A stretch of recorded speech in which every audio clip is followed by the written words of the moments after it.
तेज भूख लगी है। हाँ माँ, जल्दी करो ना, पेट में चूहे छलांगे मारे। अरे ला तो रही हूँ, सारा दिन बस माँ की ही जान खाते रहो। अरे माँ, परेशान क्यों होती हो? भैया की शादी के बाद भाभी आ जाएगी, फिर तो तुम्हें आराम ही आराम हो जाएगा। अच्छा, भाभी क्यों? तू नहीं करेगा शादी? अब कोई अच्छी लड़की मिल जाएगी तो जरूर करूंगा, पर पहले आप तो कर लो। हाँ हाँ, मैं भी देखूंगी बीवियों के आने के बाद तुम दोनों उन्हें कितना परेशान कर पाते हो। हाथ में सब्जी का डोंगा लाते हुए उमा ने कहा, तो उसकी बात सुनकर उसके दोनों बेटे मुस्कुराने लगे। इसके बाद सुशील और अनिल दोनों उंगलियां चाट चाट कर खाना खाने लगे और फिर। अच्छा, एक बात और है माँ, तुम्हारे हाथों का जो स्वाद है ना, वो कहीं और नहीं।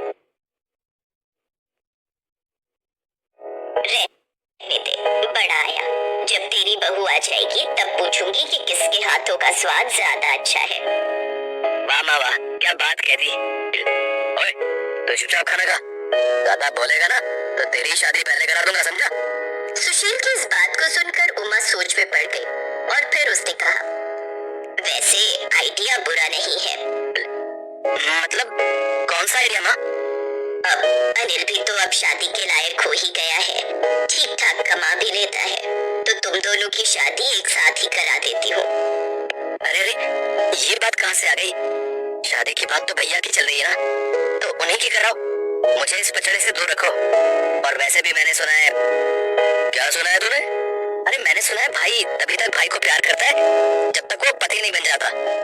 एक बार बेबियां आ गई तो फिर तो रायता ही फैलता है। क्यों माँ? ऐसे कैसे? मैं तो हूँ ना सब कुछ समेट कर रखने के लिए। उमा ने ये बात यूं ही नहीं कही थी। काफी सोच विचार के बाद उमा कुछ दिनों के बाद ही दो सुंदर बहुओं को अपने घर ले आई।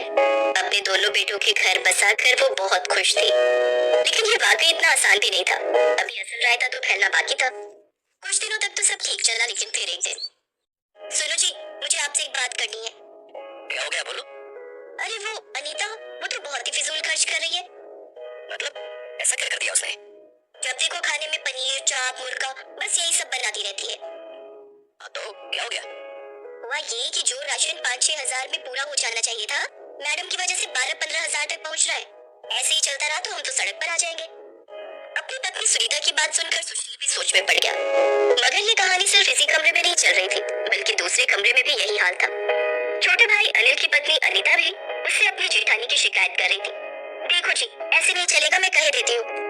पर हुआ क्या? तुम्हारी भाभी भिखारियों के खानदान से है क्या? अरे ऐसे क्यों बोल रही हो? सारा दिन बस दाल चावल पोहा खिचड़ी यही सब बनाती रहती है। अरे 4 दिन की जिंदगी है और सिर्फ 3 टाइम खाना है, तो कुछ अच्छा तो खाओ। कुल मिलाकर दोनों तरफ एक सी हालत थी। सुनीता को उसकी देवरानी अनीता बहुत खर्चीली लगती थी, तो वहीं अनीता को अपनी जेठानी सुनीता एक नंबर की कंजूस लगती थी। धीरे धीरे ये लड़ाई शिकायतों से बढ़कर हर रोज के झगड़ों और फिर तू तड़ाक पर आ गई।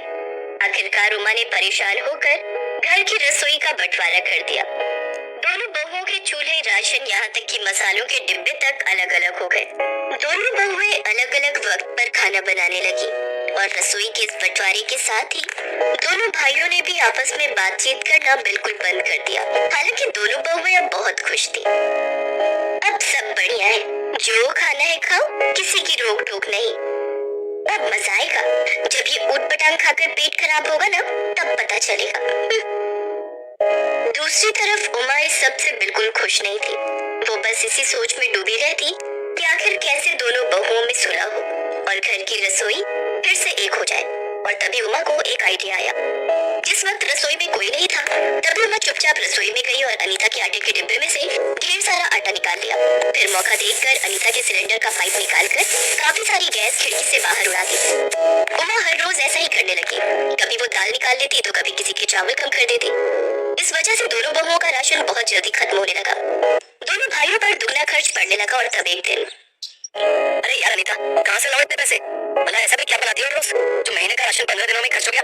अब ऐसा करो, तुम रहने दो, अम्मा ही रसोई चलाएंगी, तुमसे नहीं हो पाएगा। उधर घर के दूसरे कमरे में भी कुछ ऐसा ही हाल था।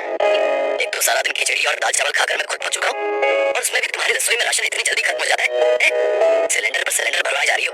बस अब बहुत हो गया, तुम्हें अपने मायके जाना है तो जाओ, यहाँ एक ही रसोई चलेगी और उसे मेरी माँ चलाएंगी, समझी तुम? अम्मा का तरीका काम कर गया था। दोनों बहुओं को जब कुछ समझ नहीं आया तो दोनों ने हार कर एक दूसरे से सुलह करने का फैसला कर लिया, क्योंकि वो दोनों एक दूसरे को तो बर्दाश्त कर सकती थी पर अपने पतियों की नाराज